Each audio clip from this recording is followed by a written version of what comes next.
而身邊有唔少人受糖尿病困擾，成日經食錯嘢令血糖飆高。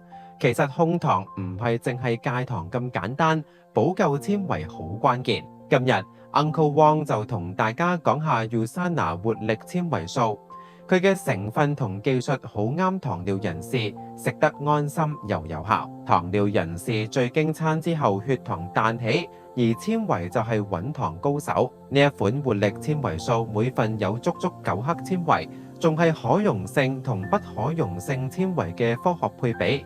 呢個技術好重要，可溶性纖維會喺腸道形成凝膠，好似緩衝墊咁減慢碳水吸收，避免血糖急升。唔可溶性纖維就幫助消化，促進排便，唔使腸道積住廢物。首先要講糖尿控糖，最緊要減慢碳水吸收，而呢款纖維素嘅成分就係圍繞呢點配㗎。第一個要提嘅係蔗糖纖維，呢種纖維好犀利，遇水會變成凝膠狀，喺腸道裏面好似攔路虎咁減慢糖分同澱粉嘅吸收速度。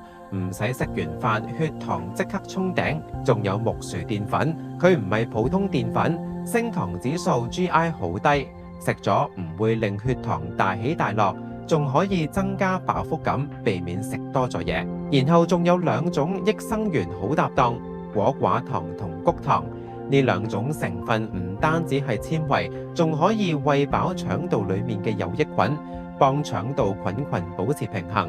你估下腸道好同控糖有咩嘢關係？當然有關啦！腸道健康咗，代謝功能先會順，仲可以減少身體對糖分嘅吸收效率，長期落嚟對血糖穩定好有幫助，仲可以改善便秘。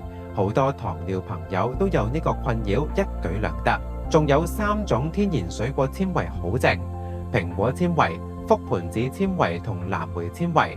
呢一啲都係從新鮮水果裡面提取㗎，保留晒水果裡面嘅膳食纖維同少量抗氧化成分。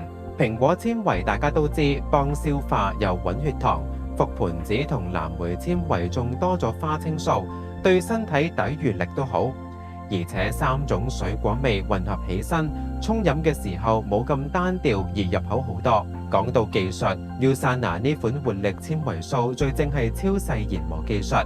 所有纖維都磨得好細，沖落水或者牛奶入面唔會結坨，飲落好順滑。仲有佢嘅配比好科學，7種成分唔係亂咁堆，係按糖尿人士嘅營養需求調配，每份有足夠纖維量，又唔添加額外糖分，淨係低卡路里，食咗唔會增加身體負擔。Uncle Wong 最後提提大家，活力纖維素係控糖輔助兵，唔可以代替藥物同健康飲食，但每日沖1到2杯，配合少糖少鹽、多蔬菜嘅飲食，再加適量運動，血糖真係會穩好多。